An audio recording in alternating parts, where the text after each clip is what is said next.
평생교육이란 무엇일까요? 100세 시대, 학력인정교육 도전한 90대. 인생의 글자꽃을 활짝 피웠다. 평생교육으로 일자리 걱정 타파. 이사장도 열공하는 학습 동아리. 찾아가는 마을 평생교육 프로그램으로 행복지수를 높이다. 이처럼 우리의 일상 곳곳에서 이루어지고 있는 활동들, 이 모든 것을 평생교육이라고 할 수 있습니다. 평생교육은 말 그대로 평생에 걸친 교육과 학습을 모두 의미한다고 할 수 있지만 그 개념을 한마디로 정의하기는 매우 어렵습니다. 평생교육이란 용어는 1965년 유네스코의 랭그랑에 의해 대두되었으며 그는 평생교육을 개인의 출생에서 시작하여 죽을 때까지 계속되는 모든 교육을 수직적, 수평적으로 통합시키는 교육이라고 말하였습니다. 여기에서 수직적, 수평적 통합이란 무엇을 의미하는 것일까요? 먼저 수직적 통합은 태어나서 죽을 때까지, 즉 유아기, 청소년기, 성년기, 노년기 등 시간적 발달 단계에서의 통합을 의미하고 수평적 통합은 공간을 달리하여 이루어지는 것으로 가정, 학교, 사회에서의 교육이 긴밀하게 연결되는 것을 뜻합니다. 즉, 대상별 발달 단계와 영역별 생활세계 교육의 수직적, 수평적 통합을 이루는 것입니다. 개인마다 무엇을 배우는지는 달라도 우리는 끊임없이 배우며 성장합니다. 즉, 삶은 끊임없는 배움의 과정이며 그 과정 자체가 바로 평생교육이라고 할 수 있습니다. 이 시간에는 평생교육 이념과 평생교육 관련 법령, 평생교육 육진분류에 대해 살펴봄으로써 평생교육에 대해 이해하는 시간을 갖도록 하겠습니다. 평생교육에 담겨진 이념은 무엇일까요? 평생교육, 라이프롱 에듀케이션이란 용어는 유네스코의 포르 보고서와 들로 보고서에 의해서 발달하게 되었습니다. 유네스코의 21세기 세계교육위원회는 들로 보고서, 학습, 내재된 보물에서 알기 위한 학습, 행동하기 위한 학습, 존재하기 위한 학습, 함께 살아가기 위한 학습을 평생교육에 관한 이념으로 설정하였고, 이것은 평생교육이 나가야 할 방향을 제시하고 있습니다. 먼저 알기 위한 학습은 일반적인 지식과 학습 기회를 지속적으로 결합함으로써 평생 동안 배움을 위한 학습을 말합니다. 행동하기 위한 학습은 직업적 기능의 신장뿐만 아니라 삶 속에서 일어나는 다양한 상황과 자신의 일을 잘 처리할 수 있는 역량을 기르고 다양한 사회적 경험을 수행하기 위한 학습입니다. 존재하기 위한 학습은 교육 목표를 개인의 인격 완성에 두고 스스로 전인적 발전을 위해 자기 문제를 스스로 파악하고 해결하며 책임질 수 있는 능력을 함양하는 학습입니다. 함께 살아가기 위한 학습은 개개인이 속한 공동체 속에서 나와 다른 사람이나 외국 사람과 조화롭게 삶을 영위할 수 있는 능력을 학습하는 것으로 다름을 인정하고 다양성을 존중할 줄 아는 자세와 태도를 배우는 것입니다. 이러한 유네스코의 4가지 평생교육 이념은 개별적으로 존재하는 것이 아니라 서로 연결되어 평생교육이 지향해야 할 바를 종합적으로 제시하고 있습니다. 결국 평생교육이란 성찰하며 깨달은 것을 일상에서 실천하는 것. 이를 통해 배움의 결과가 사회로 순환되며 공감이 이루어지는 과정이라고 말할 수 있습니다. 우리나라의 평생교육 관련 법령은 무엇이 있을까요?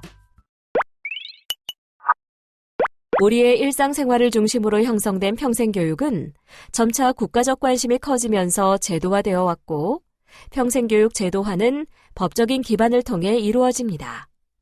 우리나라의 평생교육 관련 법규는 헌법의 관련 조문을 비롯하여 법령, 대통령령, 교육부령, 조례, 훈령, 규칙 등 다양한 형태로 존재합니다. 먼저 우리나라 교육 관련 법체계 속에서 평생교육법의 위치를 살펴보겠습니다.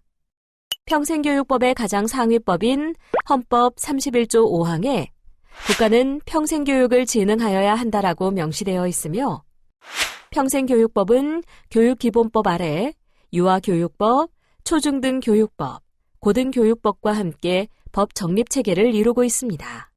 평생교육법은 각종 평생교육 관계법령 등을 지원 육성하는 모법으로서의 지위를 갖습니다. 즉, 우리나라 평생교육의 근간이 되는 기본법이라고 할 수 있습니다.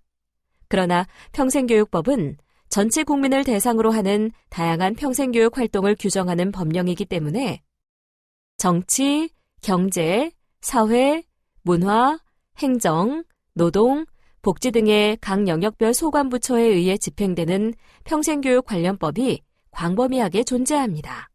각 분야에서 평생교육을 실시하기 위해서는 이러한 평생교육 관련법을 포괄적으로 이해해야 합니다. 앞에서 살펴본 법적 근거에 따라 현재 우리나라는 평생교육 추진기구로 국가평생교육진흥원, 시도평생교육진흥원, 시군구의 평생학습관을 두고 있습니다. 각 기관은 공공, 민간 부문의 기관, 단체와 교류 협력하며 국민의 삶의 질 향상을 위해 다양한 평생교육 정책을 추진하고 있습니다. 평생교육 육진분류란 무엇인가요? 평생교육은 특성상 매우 다양한 내용을 담고 있어서 국민의 평생학습 경험을 체계적으로 지원하고 효율적으로 운영하기 위해 평생교육 내용의 성격에 따라 분류체계를 설정하였는데요. 이것이 평생교육 육진분류입니다. 광범위하고 복잡한 우리나라 평생교육 프로그램을 육진분류로 이해해 보겠습니다. 우선 평생교육법 제2조 1항에서 평생교육을 1. 학력보완교육 2. 성인문자 해득교육 3. 직업능력 향상교육 4. 인문교양교육 5. 문화예술교육 6. 시민참여교육 6개 영역으로 정의하고 있습니다. 이에 평생교육 프로그램을 육진분류표로 살펴보면 기초문해교육으로 시작하여 학력보완교육, 직업능력교육, 문화예술교육, 인문교양교육, 시민참여교육으로 전생애 동안의 평생교육을 포함하고 있습니다. 영역별 하위 프로그램으로 먼저 언어적 기초와 활용을 위한 기초문해교육 영역에는 내국인 한글문해, 다문화 한글문해, 한글생활문해 프로그램이 있고 학력 조건과 인증을 위한 학력 보완 교육 영역에는 초등학력 보완, 중등학력 보완, 고등학력 보완 프로그램이 있습니다. 그리고 직업준비와 직무역량 개발을 위한 직업능력 교육 영역에는 직업준비, 자격인증, 현직 직무역량 프로그램이 있고 문화예술 향유와 활용을 위한 문화예술 교육 관련 영역으로는 레저생활 스포츠, 생활문화예술, 문화예술 향상 프로그램이 있습니다. 5번째, 인문교양교육은 교양 확장 및 소양 개발을 위한 영역으로 건강심성 프로그램과 기능적 소양, 인문학적 교양 프로그램이 있으며 사회적 책무성과 공익적 활용을 위한 시민 참여 교육 영역에는 시민 책무성, 시민 리더 역량, 시민 참여 활동 프로그램이 있습니다. 마지막으로 오늘의 키 메시지를 정리해 보겠습니다. 평생교육이란 개인의 출생에서 시작하여 죽을 때까지 계속되는 모든 교육을 수직적, 수평적으로 통합시키는 교육이고 우리나라 평생교육의 근간이 되는 기본법은 평생교육법입니다. 평생교육 육진분류에 어떤 내용들이 있었는지 기억하시나요? 첫째, 언어의 기초와 활용에 대한 영역인 기초문해교육. 둘째, 학력 조건과 인증 관련 영역인 학력 보완 교육. 셋째, 직업준비와 직무역량 개발 영역인 직업능력 교육. 넷째, 문화예술 향유와 활용 영역인 문화예술 교육. 다섯째, 교양 확장 및 소양 개발 영역인 인문교양 교육. 여섯째, 사회적 책무성과 공익적 활용 영역인 시민참여 교육이 평생교육 육진분류에 해당합니다. 교육은 개인의 정신적 성장, 지역과 국가, 세계의 공동체적 성장에 개입하는 고유한 활동입니다. 그러한 교육이 언제 어디서나 어떤 수준에서든 진행되고 있고 또한 그래야 한다는 점을 강조하고 있는 개념이 평생교육이죠. 오늘 평생교육의 정의와 이념, 관련 법령 등을 알아봄으로써 평생교육에 대한 이해의 시간을 가졌습니다. 이것으로 학습을 마무리하도록 하겠습니다. 수고하셨습니다.